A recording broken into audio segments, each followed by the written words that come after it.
CrossCode, a sci-fi action RPG with an excellent story, fun puzzles, and challenging fast-paced combat.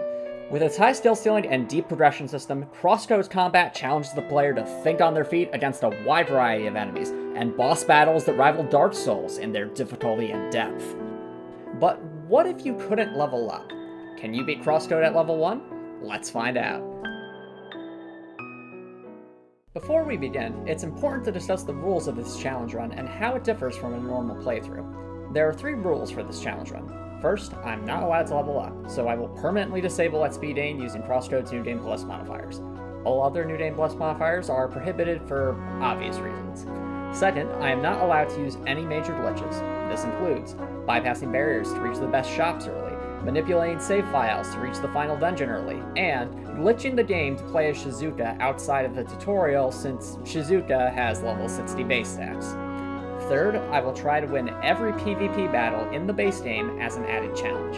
Everything else is fair game. Now that we know the rules, just how much will disabling at speed impact your playthrough? Well, in a normal playthrough, leveling up increases the player's base stats and rewards 1 circuit point. Base stat increases improve the player's max health, attack, defense, and focus. While these stat increases are hardly noticeable level by level, they add up over time, especially when the player is expected to be level 60 in the final chapter. Since I'm permanently stuck at level 1, I cannot earn these base stat increases. On the other hand, circuit points, or CP for short, are used to unlock bonus modifiers and powerful combat arts across 5 unique circuit trees. Since only a handful of CP can be earned from side quests, and most of these side quests can't be completed until late in the game, I won't be able to unlock any useful combat arts for most of the playthrough. Because I can't rely on stat increases and CP from leveling up, choosing the right equipment is crucial. Equipment can increase our base stats significantly and provide powerful bonus modifiers. While there's a lot of equipment to choose from, the best options will usually be equipment with the HP regen modifier, since its passive healing will greatly increase my survivability in battle. However, I will make note when different equipment types are needed for specific battles. Having explained the impact of disabling XP on my playthrough, let's dive right into discussing the playthrough itself. Chapters 1 and 2 remained virtually unchanged from a normal playthrough, since the crab boss and the turret boss were still low-level enemies. There were some funny dialogue changes from Apollo outside Rhombus Dungeon, but we had Emily defending us, so it's no big deal. As for Chapter 3, I spent a lot of time exploring and completing side quests to prepare for the first PvP battle against Apollo. Before facing Apollo, I equipped the cooling veil for headgear, the bronze edge for the right and left arm, the assault vest for the torso, and the bronze boots for the legs to try and get my stats as high as possible. With my equipment decided, I began the first PvP battle against Apollo. In the first 2 phases, I easily evaded Apollo's ranged attacks by walking perpendicular to his projectiles, and I avoided Apollo's melee attacks by dashing away when he got too close. In the 3rd phase, however, Apollo repeatedly used dash attacks that were trickier to avoid. While I could evade the dash attacks by dodging perpendicular to Apollo's attack path, I needed to be mindful to stay away from the edges of the arena to avoid getting cornered by follow-up attacks. But by staying focused and quick on my feet, I was able to win the first PvP battle at level 1. At the start of Chapter 4, I searched for new items in Bergen Trail, completed more side quests, and obtained better equipment before entering the Temple Mine. The Temple Mine is a massive dungeon filled with ice puzzles and mining robots gone haywire. Because the Temple Mine is one of the largest dungeons in CrossCode, I was surprised it didn't have any serious roadblocks. The normal enemies were straightforward to battle, and I cheesed the mid-boss by spamming fire shots at its back during its break state. As for the main boss, it looked more daunting than it actually was. Each attack had a long wind-up animation that left plenty of room to maneuvers to safety. The flamethrower attack could be challenging if there were any bombs left on the field, since the bombs would get ignited by the fire and launched towards me for massive damage. However, by removing the bombs before the flamethrower attack, I was able to defeat the Temple Mine boss without much trouble. I also won the dungeon race against Emily, and I have no idea how. Moving on to Chapter 5, I searched the Maroon Valley for better equipment and completed more side quests. Next, I entered the Maroon Valley tree to face Tim the Sandworm, one of the few boss battles that lets us bring party members. Since my party member Citron had far higher stats than me, I did what any middle school project partner would do. Run around in circles and let Citron do all the work. After defeating Tim, it was time for the second PvP battle against Apollo. Since neither Citron nor Emily could help me fight Apollo, I needed the best equipment available before the Faj'ro Temple. Therefore, I equipped the furry cap for headgear, the rapier carrots for the right and left arm, the bubble belts for the torso, and the curly slippers for the legs for maximum HP regen and comfort. With our Bugs Bunny cosplay ready, I began the second PvP battle against Apollo. The first two phases weren't too bad. I kept my distance by dodging away from Apollo's flamethrower and melee attacks, then spammed ranged attacks when Apollo's guard was down. But in the third phase, things got tricky. Apollo placed landmines in the middle of the arena, then followed up with a string of melee attacks. Each landmine could eat away a third of my HP, so the center was completely off limits. However, the edges of the arena remained wide open, so I ran around the edges of the arena and dodged away from Apollo's melee attacks to finish the third phase. In the fourth phase, Apollo ups the ante with a powerful ranged attack that unleashes a volley of homing projectiles. I struggled with this attack the most because the projectiles track the player very well, and a full volley could easily eviscerate all of my HP. But thanks to the stream chat suggestions, we found a way to survive it. Apollo always runs to the center of the arena and flashes yellow before unleashing this attack. When Apollo flashes yellow, move towards Apollo and begin dodging at a slight angle to him. As the attack begins, continue dodging around Apollo to get behind him. If done correctly, we'll be behind Apollo and avoid every projectile since the attack is launched in the direction that Apollo is facing. Admittedly, this is a harder maneuver to perform, and I frequently messed it up and got hit with a few projectiles. However, even when I messed up the maneuver, I recovered most of my lost HP by evading Apollo's easier attacks to outlast the fourth phase. In the final phase, Apollo alternates between his most aggressive melee attacks and that vicious homing volley attack, making this the hardest phase even though there are no new attack patterns. Because there's so little margin for error in this phase, I couldn't afford to give up even when losing a round. Since Apollo only recovers half of his max HP when the player loses a round, I could whittle Apollo down as long as I consistently dealt more damage than he would recover. After losing 2 rounds in a row in the final phase, I finished off Apollo in the final round for a nail-biting victory that felt awesome! After defeating Apollo, I entered the Faj'ro Temple, a huge dungeon filled with windmills and fiery foes. The first half of the dungeon wasn't too bad, and I even defeated the mid-boss on my first try by using the power of running around in circles. But in the second half of the dungeon, I had trouble with the fire robots and laser moths since both enemies could deal high damage and set Lair on fire. Because of this, I found consumable items to be crucial to surviving these battles, especially chef sandwiches for healing and just water for recovering from burns. Once I reached the dungeon's main boss, the Master Madmoth, I had reasons to be worried. In addition to powerful laser attacks that could set Lair on fire, the Master Madmoth could recover a ton of HP if I failed to solve a platforming puzzle fast enough. And after messing up one of the platforming puzzles in the second phase, this happened. I mean, that was completely my fault. Oh, it thinks I'm on the wrong screen now. By barely missing one of the jumps, I glitched the boss into thinking I was on the center platform when I was really on the right platform. Why does this matter? Well, in addition to attacking me with lasers from off screen, the Master Madmoth would get to recover all of its HP, and there was nothing I could do about it! At this point, the smart thing to do would be to start over, but I refused to give up. I defeated the Master Madmoth despite the glitch, and it only took 20 minutes. After finishing the Faj'ro Temple and starting Chapter 6, I searched for better equipment in Autumn's Fall and completed side quests to prepare for the raid. The only required boss before the raid lets me bring party members to help, so it was easy even though I had a low attack stat. However, my regular attacks were too weak against bosses with high defenses like Smelter Digma and Blazehoof, so I looked for creative ways to deal more damage. I used the Burn Status effect against Smelter Digma because it deals a percentage of the enemy's max HP over time, making it unaffected by my low stats. Because Blazehoof is immune to the burn status, however, I used Gravity to deal consistent damage by exploiting the arena's bottomless pit. After defeating these bosses, I went on one final shopping spree before the raid since I wouldn't be able to return here until Chapter 8. The raid itself wasn't too bad since I focused on quickly solving the puzzles while letting Emily and Citron focus on dealing damage. With the raid finished, I began Chapter 7 in Vermillion Wasteland. I found the enemies in this chapter to be particularly tanky, especially the shielded viruses that leave very little opportunity to damage them directly. I relied heavily on loot to damage the shielded viruses whenever possible, but for solo battles, I had to patiently whittle down their HP and use healing items as needed. After trial and error against the virus enemies, I managed to make it all the way to the Distropolis fight. At first, I was worried about this battle due to my low attack stat and Distropolis' absurd HP pool, but it ended up being surprisingly straightforward. The exponential growth mechanic in this battle increased my damage so much that it felt like a normal boss fight by the time I maxed out the attack multiplier. After defeating Distropolis, I escaped Vermillion Wasteland to finish Chapter 7. Chapter 8 begins in Gaia's Garden, where I would need to complete the third PvP battle against Apollo. Since I can't enter base and keep until after this PvP battle, I couldn't buy better gear than what was available in Chapter 6.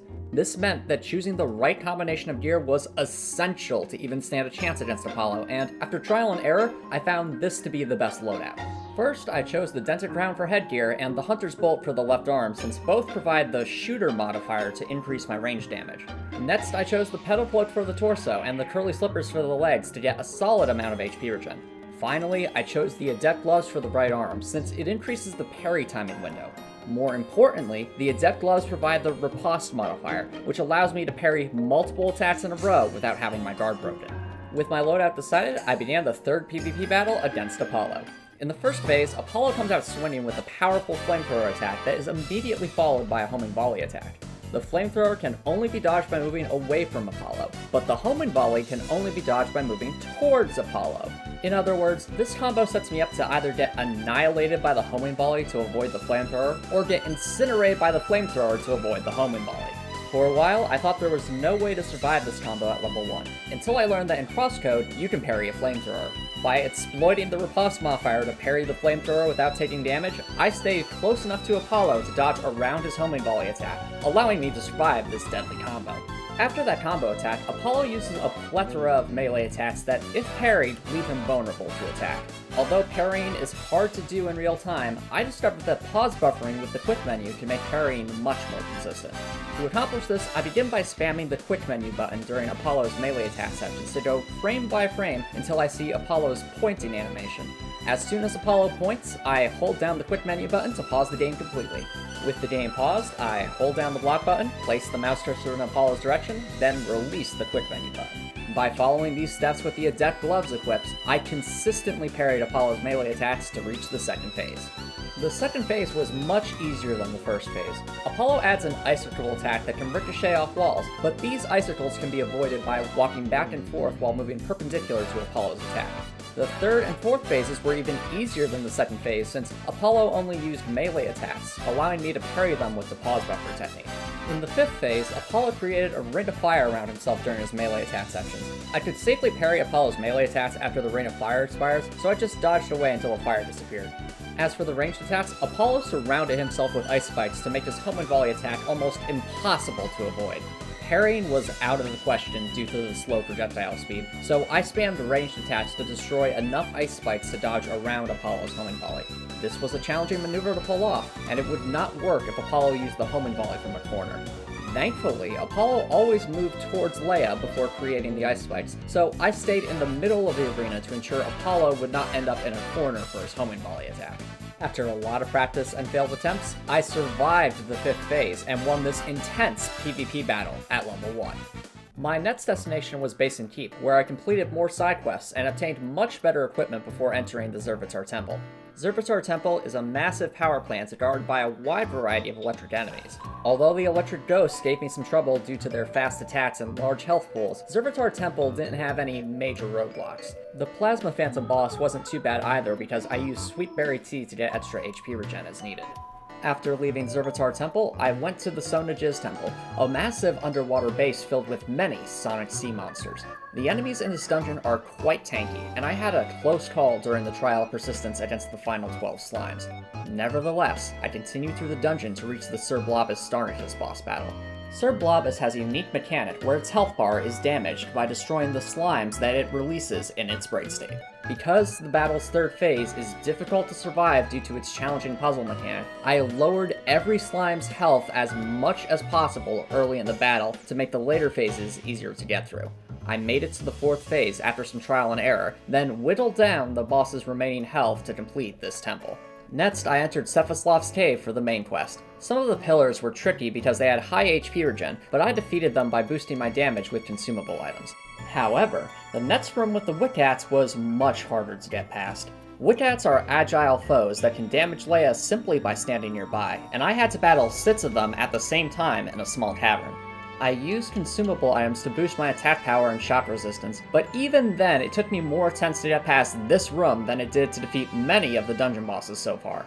After getting past the Cavern of Wiccats, I had to face Sephisloth himself, who was much easier to deal with. I used the Burn Staff's effect to damage Sephisloth consistently over time, and I used consumable items to boost my HP regen to survive the later phases. After defeating Sephisloth, it was time to enter the Grand Krys'kajo, a huge tree containing the final dungeon of Chapter 8. Although the Grand Krys'kajo is a massive dungeon, it does not introduce any new enemy types, instead opting to mix different enemies from the Zir'vitar and Sonaj's temples. Since none of the battles in the first half of the dungeon were problematic, I reached the dungeon's mid-boss, the Son of the East. The Son of the East mixes wave and shock attacks, and I thought that these would pose a problem, but with enough practice, I was able to consistently survive the attacks in the first 2 phases. There were a few attacks I had trouble dodging in the 3rd phase, such as the Energy Disco Wall attack, but consuming Sweetberry Tea provided more than enough HP regen to offset the damage I took. After defeating the Son of the East, I didn't have too much trouble with the second half of the dungeon, with one shocking exception. Remember the cavern with 6 Wiccats that I had trouble with earlier? Imagine fighting twice as many on a giant tree branch. Thankfully, I only had to face 4 enemies at a time, so I used consumable items to increase my damage and shock resistance to just barely survive this electrifying encounter. Once I finished the second half of the dungeon, all that remained was battling the main boss, or should I say, main bosses.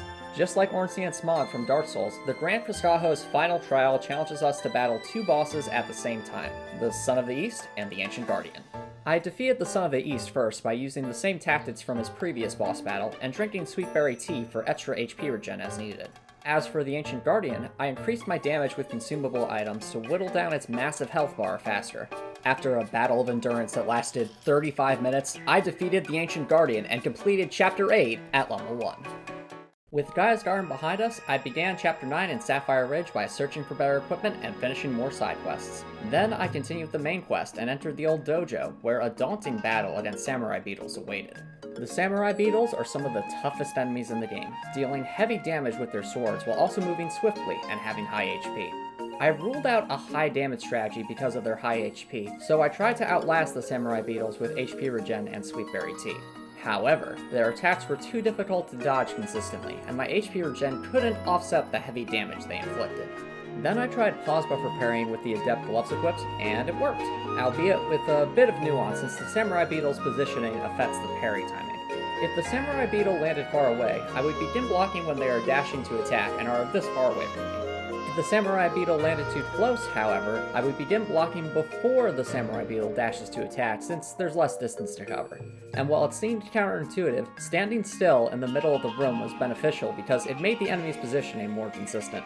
By using the pause buffer parry, spamming ranged attacks, and gaining extra HP regen and damage from consumable items, I defeated all 7 Samurai Beetles and earned the right to battle the Twilight Master. For the Twilight Master boss fight, I equipped the Burglar's Rope for headgear, the Warkeeper and Air Ray for the arms, Root Weave for the torso, and Lead Boots for the legs. As for the boss fight itself, the Twilight Master was a lot easier than his minions. While I had trouble dodging some of his lightning strikes, drinking Sweetberry Tea gave me enough HP regen to offset the damage taken. With the Twilight Master defeated, I gained access to Rhombus Square and enough CP rewarding side quests to possibly unlock some basic combat arts. These were the CP rewarding side quests available at this point in the game, and I would gain access to some useful level 1 combat arts if I earned enough CP. I completed Digging Up the Past and Crocus Potus first, since they only required me to collect mining equipment and destroy the planet's ecosystem. However, the other questlines had difficult boss battles, and I'd need to complete one of them to unlock a combat art. Which questline do you think I went for first? Was it A, Henry Trailblazing, B, the Observatory, or C, Waves of Sand? If you answered A, you're correct. It was the best option left and rewarded plenty of CP, but the quest would still be difficult. To finish the Henry Trailblazing questline, I would have to defeat Henry while being trapped in a small space with samurai beetles and robotic spiders. Since these spiders could slow my movement with their spider webs, I equipped the old Geta in the light slot to gain immunity to spider webs. even with the right equipment, I still found myself being overwhelmed by enemies while trying to complete the puzzle since it involved tricking the samurai beetles to attack the probe in the center. Rather than ignoring the enemies and trying to finish the puzzle quickly, I dodged erratically and spammed wave melee attacks to get rid of the spiders. Although this left me with very little HP, it was much easier to finish the puzzle when I could focus exclusively on the samurai beetles. With the side quest completed, I unlocked some combat arts and went to the old hideouts, where a PvP battle against Shizuka awaited. In addition to being the most iconic fight in CrossCode, Shizuka's PvP battle is arguably harder than the final boss for a few reasons. First, she has extremely high defense, so my normal attacks deal pitiful damage. Second, Shizuka is very aggressive and has a wide variety of attack patterns, including the most powerful combat arts in the game. Third, Shizuka has HP regen, meaning the fight is impossible to win if my damage output is too low. That's kind of a problem when I'm 59 levels below her, but rather than throwing the towel, I dug in and tried every strategy I could think of. I began by experimenting with different equipment combinations and settled on the following loadout. First, I equipped the Serene Bubble for the headgear, the Life Fiber Uniform for the torso, and the Pydalos for the legs because they all increase my health and HP regen. Next, I equipped the Meister Gloves for the right arm for easier parrying.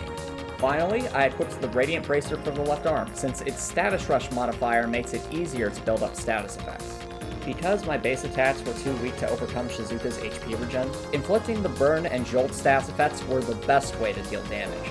I spammed the Flame Jab and Amber Strike combat arts whenever Shizuka left an opening to quickly build up the Burn and Jolt status effects, prioritizing the Burn status effect since it dealt the most damage.